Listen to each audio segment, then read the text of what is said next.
pero primero vamos a hablar en cuanto a las generalidades de lo que va a ser una neoplasia de tiroides.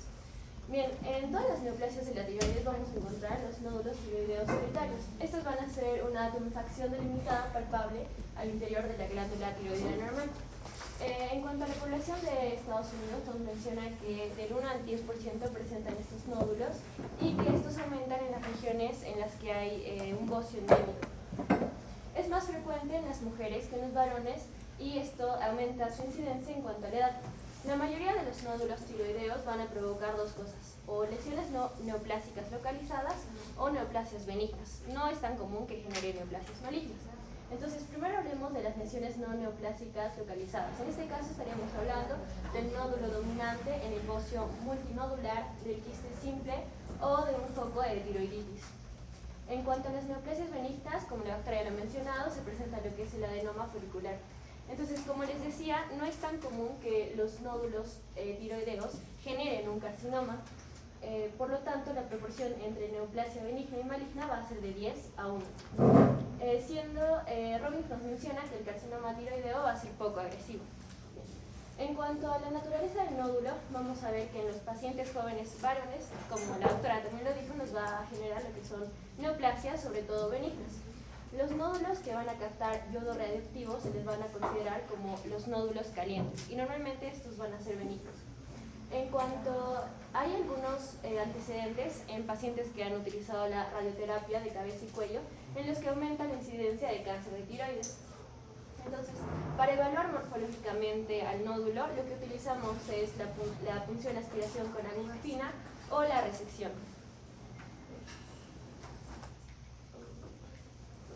Ahora vamos a hablar del adenoma tiroideo.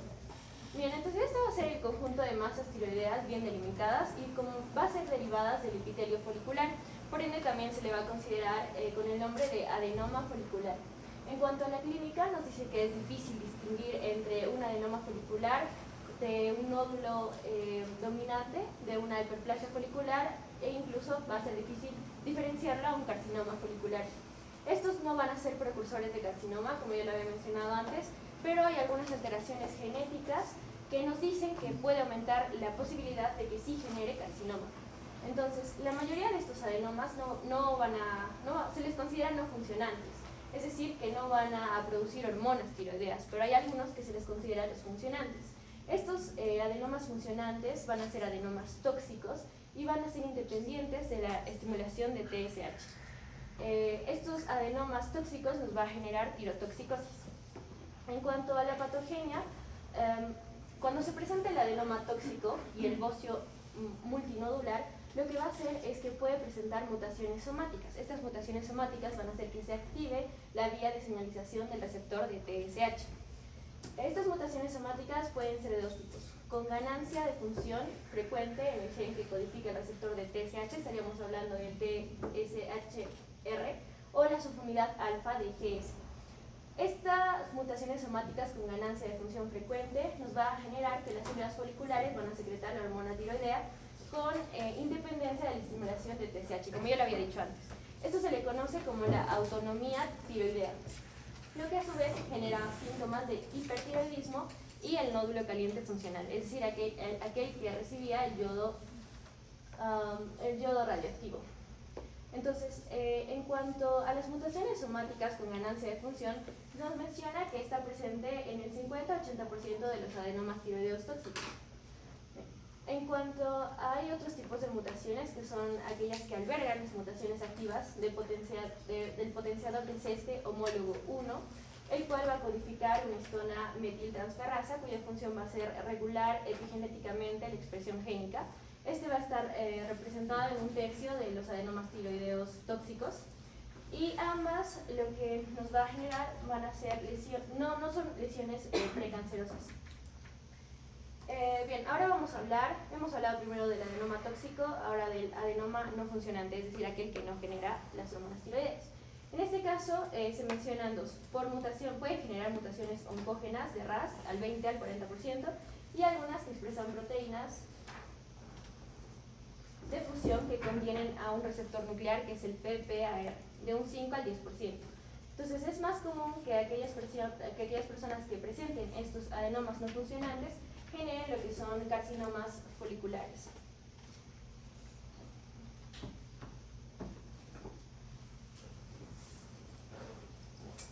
En cuanto a la morfología, como va a ser una neoplasia benigna, se va a caracterizar porque va a ser una lesión encapsulada. Va a ser esférica y va a ser solitaria. En cuanto al tamaño medio, va a ser aproximadamente 3 centímetros, pero puede llegar a medir mayor o igual a 10 centímetros de diámetro, lo que va a hacer que comprima la tiroides. Su color puede variar de gris a blanco o de rojo a marrón. Según esto va a depender de la celularidad y el potencial coloide. Los adenomas grandes normalmente se caracterizan porque van a tener zonas de hemorragia, fibrosis y calcificación. En cuanto al plano microscópico, bueno, no se ve muy bien, pero las células van a formar folículos uniformes con coloide. También se podía observar acá, o en la anterior exposición también se veía. Son células foliculares bien definidas y con líquido coloide en el centro. Son células neoplásicas con poca variación en el tamaño, en la forma, en la morfología nuclear. En cuanto también se puede presentar microscópicamente lo que son células neoplásicas, que también ya ha sido mencionada en otra exposición, que se le conoce como las células de Hartle. No se ve bien, pero son células con tamaño citoplasmático normal, pero característico de eosinofilia, y el núcleo va a ser igual de un tamaño normal. Entonces, es importante diferenciar en cuanto a las neoplasias benignas con malignas, que estas van a presentar una cápsula bien definida. Y por último, las características clínicas. Los adenomas se van a manifestar como masas indoloras, solitarias, y estas vamos a poder observar esto mediante un examen físico convencional. Las masas más grandes van a provocar síntomas locales, como va a ser lo que es la dificultad para tragar. Los adenomas no funcionantes van a captar menos yodo radiactivo que el parénquima tiroideo normal, lo que se va a ver en la gammagrafía como nódulos fríos.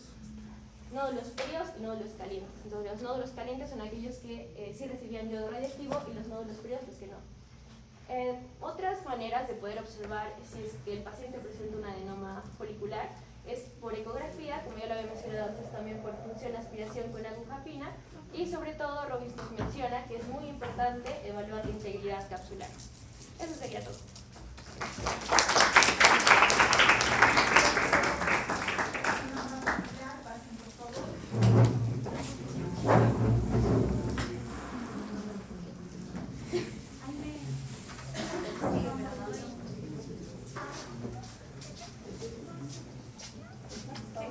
Está en 1h40 y sigue grabando.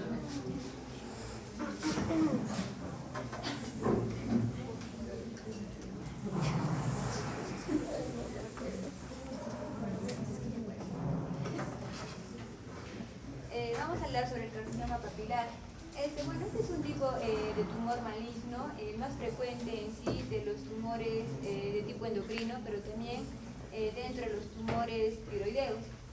Vamos a ver que, como en un inicio ya sabemos, ¿no?, que este tipo de cáncer papilar se va a caracterizar por tener una diferenciación de las células foliculares, en las cuales se va a presentar características papilares y también nucleares específicas que ya más adelante vamos a detallar. Asimismo, este tipo de cáncer papilar tiene un buen pronóstico. También entre las características vamos a mencionar que más o menos se va a dar entre los 20 a 30 años, pero también pueden haber casos en personas a partir de los 50 años. Y bueno, su etiología más que todo es, en la gran mayoría, se va a dar por radiaciones ionizantes que ha recibido una persona durante la infancia. Luego también vamos a tener que este tipo de cáncer va a tener un crecimiento lento y aproximadamente un 30 a 40% va a hacer una metástasis de tipo cervical. Y vamos a tener que la mayor incidencia van a ser los microcarcinomas papilares. Ahora vamos a hablar sobre los cambios citológicos. Respecto a la morfología, el carcinoma papilar básicamente puede presentarse de una sola forma, o sea, un solo carcinoma, o pueden ser varios carcinomas.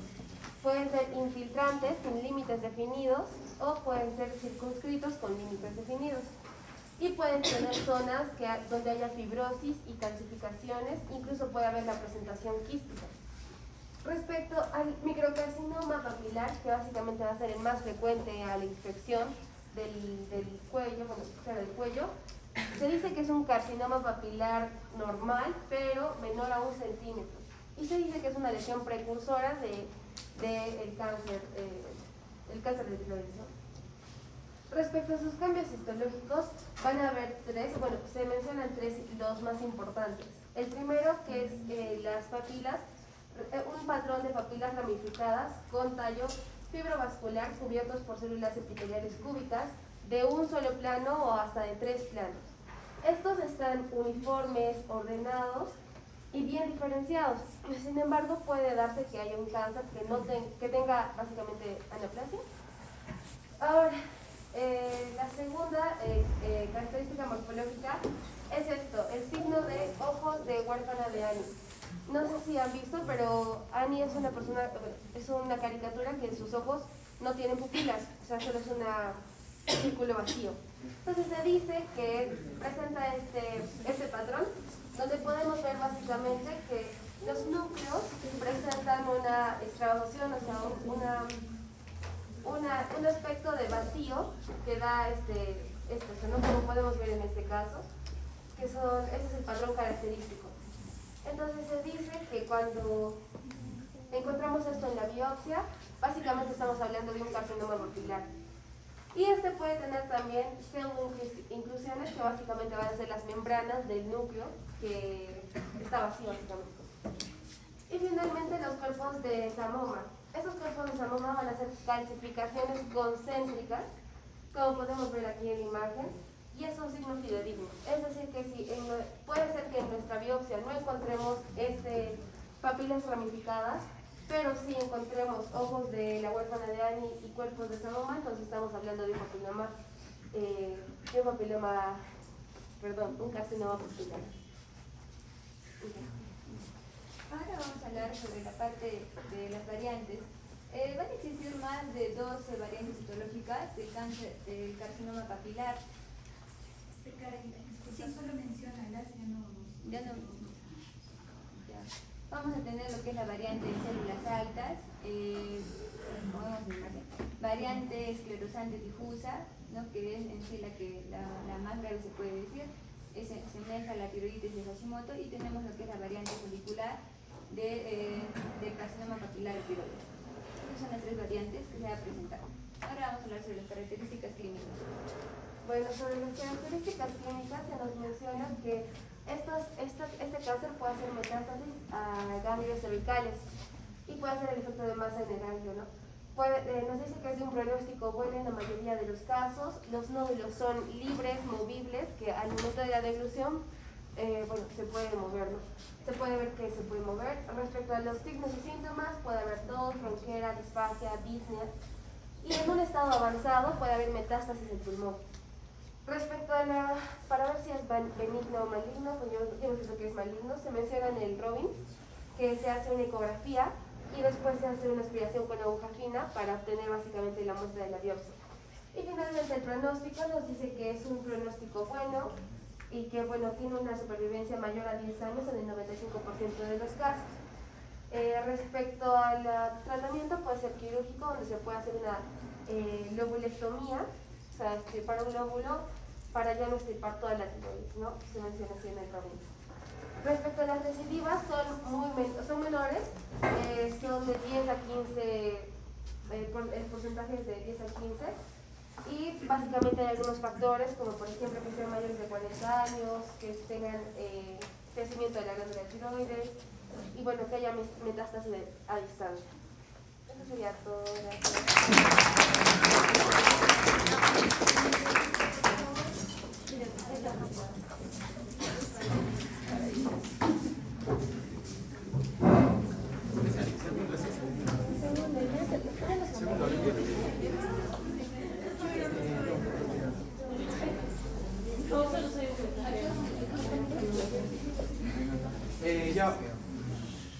Voy a pasar a hablar sobre lo que vendría a ser el carcinoma folicular y anaplásico.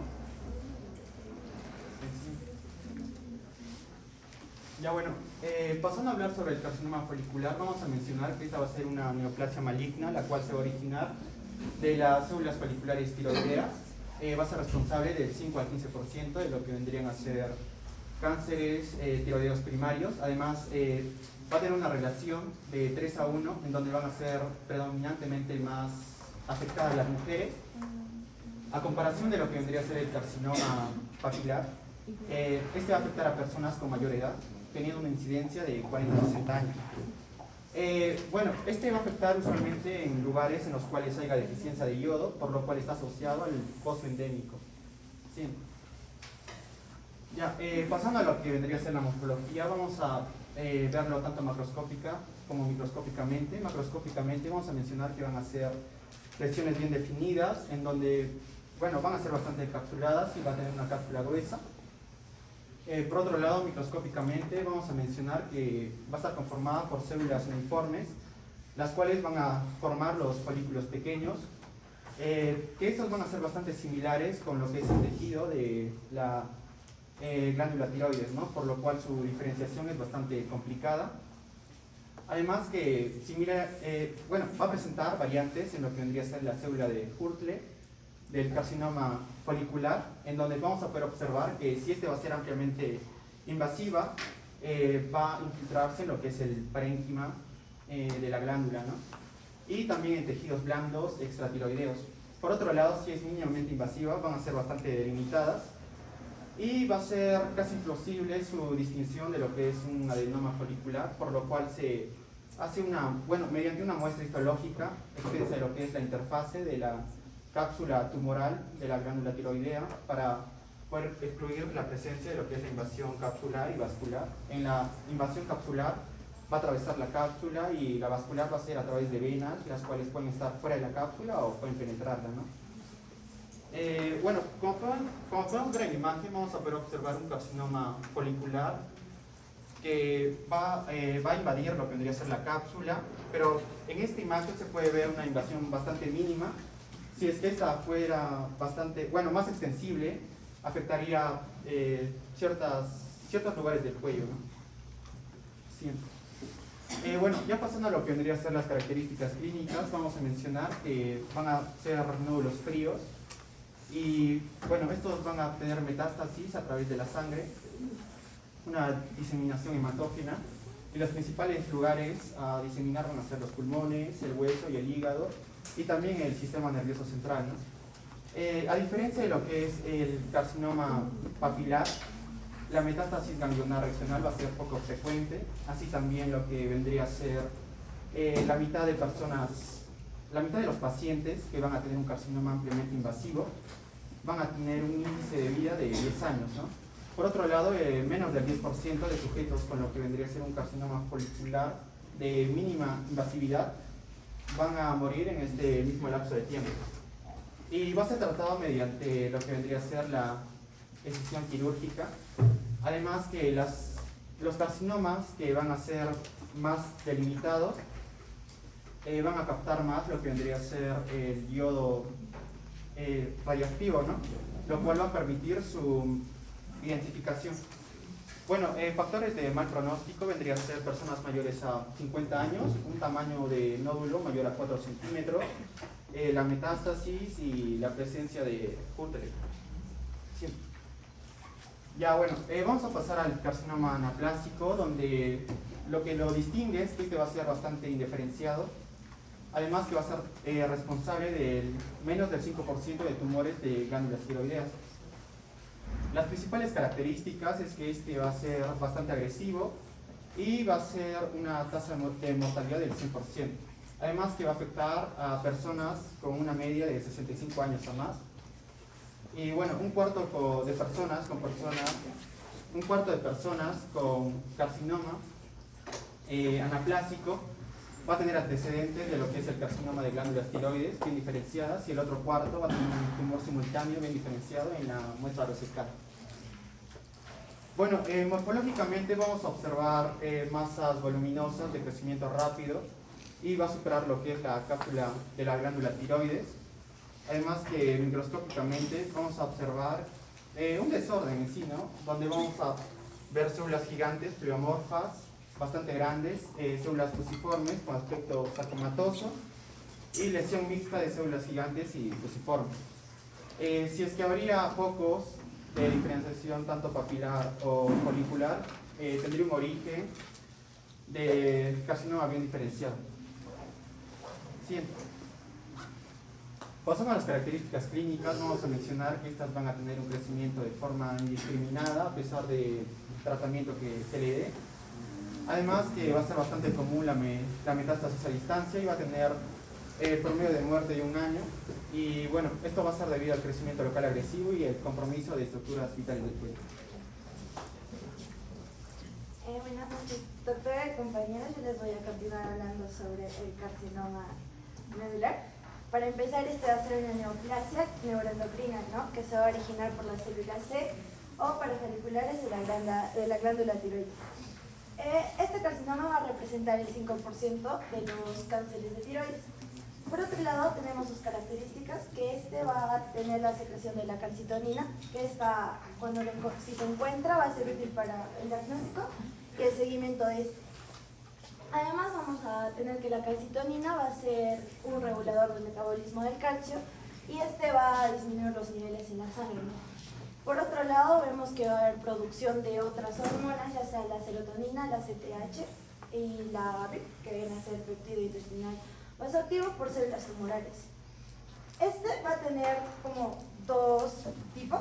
Vamos a ver el tumor esporádico, que equivale al 70%, y es con más incidencia entre 50 a 60 años de los pacientes, y los tumores familiares, que oscilan en 30%, y se asocian más a los síndromes Mendoza 2B, que afectan a jóvenes, incluso hasta en la primera década de vida.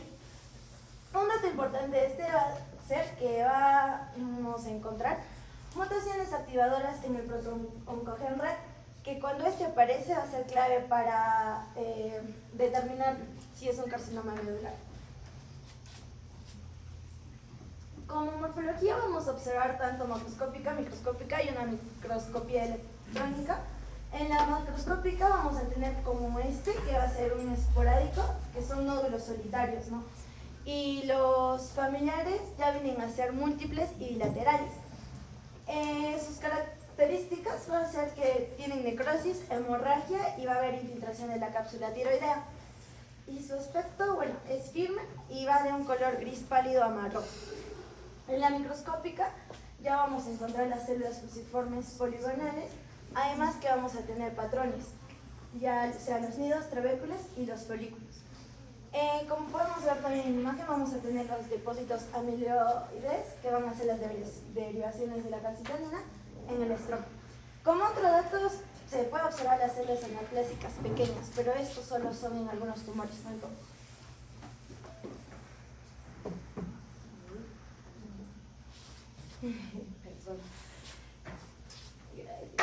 En la microscopía electrónica vamos a ver los gránulos electrodensos unidos en la membrana en células neoplásicas. Este además va a actuar como un almacenamiento de la calcitonina y de otros más. En Robbins también nos menciona la característica familiar, ¿no?, que en microscopía vamos a observar hiperplasia de células C multicéntrica en el parénquima tiroideo colindante. Sin embargo, esta no vamos a observarla en una lesión esporádica. Y como técnica se utiliza la inmunohistoquímica, que esta va a ser que nos va a ayudar a detectar la calcitonina, si esta va a estar presente en células tumorales y en el amiloide del estómago. Y como características clínicas vamos a tener las manifestaciones esporádicas y las manifestaciones familiares, donde las esporádicas los pacientes vienen por la masa en el cuello, que es lo más común, y ya pues por disfagia, ronquera y los síndromes paraneoplásicos, como lo mencionó antes la doctora, y que esto se va a relacionar con la diarrea, que va a ser con la hormona VIP, se le puede relacionar, y el síndrome de Cushing, que se relaciona también con la adrenocorticotrópica. Por otro lado, vamos a tener las manifestaciones familiares, ¿no?, que ya aquí los pacientes vienen más por síntomas tiroideos o neoplasias endocrinas en otros órganos, como las glándulas suprarrenales o la paratiroides. Se menciona además que los carcinomas medulares más agresivos y metastásicos van a ser frecuentes en el MEN2B, no tanto en el 2A ni en los esporádicos. Y para esto se le realiza la tiroidectomía profiláctica más común en los pacientes asintomáticos y que tienen la mutación RAD que lo mencioné al principio. ¿Para qué? Para prevenir el desarrollo de un carcinoma medular y darle mejor pronóstico al paciente. Y se vaya, como se puede observar en la imagen, la hiperplasia de la célula C o microcarcinomas que son menores en sí. Gracias.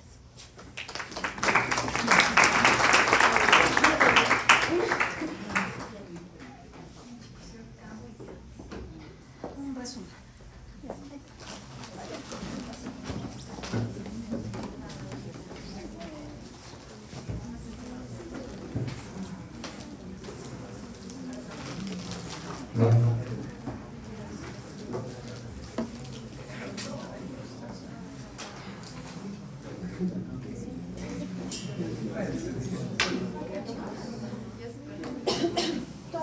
Todas neoplasias, rapidito para que se puedan ir, se van a dar con los nódulos tiroideos que ya se les explicó, que se toma radiografía, que se biopsia. Todo nódulo se estudia desde el punto de vista histopatológico, como están viendo. Nosotros hacemos los cortes y los llevamos al microscopio. ¿Okay? Entonces, habíamos visto que la neoplasia benigna viene a ser, la más frecuente viene a ser el adenoma folicular. Como pueden ver, el color de la tiroides normal es un pardo oscuro. El adenoma toma un color un poquito más claro. Y la característica, de los adenomas, como pueden ver, tiene un borde definido, totalmente encapsulado. Entonces, cuando nosotros vemos una lesión así encapsulada, bordes definidos, nosotros ya podemos sugerir que esto es un adenoma. Y como se ve en la histología, se van a ver las células foliculares, pero pueden ser más pequeñitas o más juntitas, diferentes, o sea, tienen cierto cambio por la disposición, diferente al resto de las células foliculares. ¿Okay? Entonces, eso es como se ve un adenoma folicular. ¿Cómo se ve un carcinoma folicular? El carcinoma folicular se ve igualito. ¿Cuál es la diferencia? Y lo comentó su compañero Freddy. La infiltración de la cápsula, esta es la cápsula, porque hemos visto que había una cápsula. Si la neoplasia infiltra cápsula y traspasa, ese es un carcinoma. Y la manera de invasión, ¿por qué vía invade Freddy el carcinoma? Hematógeno. Se va a los vasos sanguíneos. ¿Ok? Entonces, si yo encuentro vasos sanguíneos comprometidos por esta neoplasia folicular, ese es un carcinoma. Entonces, en nuestra práctica, ambos pueden verse iguales porque la invasión solamente va a ser microscópica. Es por esa razón que los adenomas se deben estudiar absolutamente toda la cápsula, porque si es que yo encuentro solo un foco, eso ya es un carcinoma. ¿Listo? Entonces, por eso es importante que se estudie bien este tipo de nódulos. Lo otro, la neoplasia maligna más frecuente que ustedes van a tener va a ser el carcinoma papilar. El carcinoma papilar, como pueden ver, va a tener un color, varía, puede ser un poquito más claro, amarillento. Bordes, vean que no es encapsulado y la superficie parece como una arenilla, porque forma papilas. Entonces, es diferente a la tiroides normal. Perdón. Las características que muy bien su compañera nos comentó. Forma, su nombre dice, papilas. ¿Quién formaba también papilas? Lo que expuso Augusto. ¿Qué has expuesto, Augusto? Graves. El Graves forma papilas. Entonces, ¿cuál es la diferencia? Que estas papilas tienen, su compañera mencionó, un tallo o un core fibro vascular, tiene un tallito. Entonces, esa es una diferencia. Graves también hace papilas, pero cuando yo empiezo a tener, obviamente hay más características, pero si yo tengo que un vasito cayó de un vaso, esto va para un carcinoma papilar. Primera característica histológica. Segundo, lo que su compañera comentó. Exacto. La cromatina in vitro esmerilado con los ojos de Ana huérfana. Ven que son ojos blancos y la cromatina está solo a la periferia, ¿no? Lo mismo, la cromatina se torna clara y en la periferia se condensa. Por eso que se llama vidrio esmerilado o los ojos de Andes. ¿Listo? Segundo, la membrana nuclear se invagina y forma una pseudoinclusión. Toda esta es mi célula folicular, el primer borde es mi membrana nuclear y dentro de mi membrana nuclear tengo otra pequeña vesícula. A eso se llama pseudo, es una falsa, inclusión intranuclear. Tercera característica. Lo otro que tiene forma calcificaciones concéntricas o cuerpos de samoma como catáfilas solas, una cebolla, ¿no? Otra de las características, ahí vamos por ahí. Muy bien. Forma una hendidura en granos de café, o sea, veo una rayita acá en medio porque se hunde, así se hunde, se entrega el núcleo y hace una acodación. Entonces, si yo lo veo así como ustedes están viendo, lo voy a ver como una rayita y el medio. Entonces, esta es una hendidura en grano de café. ¿Okay? Entonces, esas son las características. Formación de papilas con tallo, fibrovascular, grano en café, pseudoinclusión intranuclear, cromatina en vidrio esmerilado y lo que es los cuerpos de samoma. Muy bien, vamos a ver imágenes. Papilas. Estructuras papilares, va para un carcinoma, ya no veo células foliculares. Muy bien, en este no puedo mandar. Se les voy a mandar. Le voy a mandar las imágenes. Acá puedo ver granos, hendiduras en grano de café, no se ve tan bonito, entonces vamos a tener que mandar estos. Ahí se ve mejor. Pseudo, acá veo el núcleo, pseudo inclusión intranuclear. ¿Qué más veo por acá? La cromatina en vidrio esmerilado. La huérfanita, la huérfana. Ahí se ve mejor, más bonito. Pseudoinclusiones. ¿Listo? Acá ven como unas rayitas en el núcleo, hendiduras en grano de café. Acá hay más pseudoinclusiones. Y esta viene a ser el cuerpo de samoma. Entonces, esas son las características típicas, chicos, que les preguntan en exámenes incluso de internado. ¿Listo, chicos? Entonces recuerden esto sí tienen que recordar. Muy bien. Lo otro, bueno, esa es la diferencia del adenoma. ¿Por qué vía hacía metástasis? De los expositores. Karen, ¿cómo se diseminaba este cáncer? Para que el carcinoma particular. ¿Qué vía usaba? Linfática. ¿Listo? Es por eso que los pacientes que tienen carcinoma papilar tenemos que hacerle seguimiento de la cadena linfática y cuando hay metástasis se hace vaciamiento de las cadenas ganglionares, se hace pero se le saca toda la parte del hemicuello, ¿no? De acá y del otro lado, dependiendo de dónde haya. ¿Listo? Entonces, importante, estos se van por vía linfática. Entonces, esos pacientes hay que hacerles seguimiento. Si alguien tiene un familiar con carcinoma papilar, hay que hacer el seguimiento después de la tiroidectomía siempre de los ganglios, porque usualmente les gusta esa vía, entonces hay que cuidar a los ganglios. Si hay un ganglio positivo se extirpa, pero si ya hay más, se hacen los vaciamientos que se les está diciendo. Una de las neoplasias más agresivas es el carcinoma anaplásico. Como pueden ver, ya no parece una célula folicular, hay pleomorfismo, bien marcado, hay mitosis, son células aberrantes, muy feo. Y puede incluso infiltrar a lo que es la tráquea. Entonces tienen que sacar en bloque toda esa parte. ¿Listo? Eso es un carcinoma anaplásico, muy agresivo. El carcinoma medular tiene un color medio rojizo, asalmonado, a primera vista para nosotros. Recuerden que secreta calcitonina, entonces si tienen un caso, si yo les pongo un caso en el cual hay un incremento de un paciente, mujer de 30 años con calcitonina, con un nódulo tiroideo, y en el examen de laboratorio, si la calcitonina se encuentra elevada, ¿cuál sería su sospecha diagnóstica? Carcinoma medular. ¿Listo? Sencillo, tienen que recordar eso. Y dentro de sus características, carcinoma medular tiene lo que su compañera les habló, estas estructuras amorfas, que es material amiloideo dentro de su estructura. Esa es otra de las características histológicas del carcinoma medular. Y bueno, acabamos ahí. Listo, chicos. La siguiente clase me están dando examen. Falta diabetes.